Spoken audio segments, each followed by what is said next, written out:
आणि आतापर्यंत त्यांच्या कुटुंबातलं कोणीच समोर आलेलं नव्हतं, परंतु आता स्वतः दिशा सॅलिनीच्या वडिलांनी हायकोर्टात धाव घेतली आहे.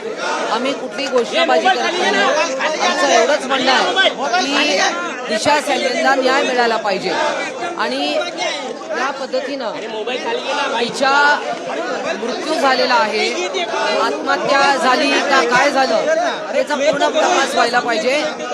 आम्ही कोणावरही बोट किंवा नाव ठेवत नाहीये, परंतु या गोष्टीचा मात्र तपास झाला पाहिजे. किशोरी पेडणेकर माजी महापौर यांचं नाव याच्यामध्ये खूप प्रामुख्याने येतंय आणि त्यामुळे यामध्ये काय तथ्य आहे, या कुटुंबाला कोणी त्रास दिला का किंवा दबाव टाकला का, या सगळ्या गोष्टीची चौकशी झाली पाहिजे एवढंच आमचं म्हणणं आहे. आम्ही कोणाचंही नाव या ठिकाणी घेतलेलं नाही.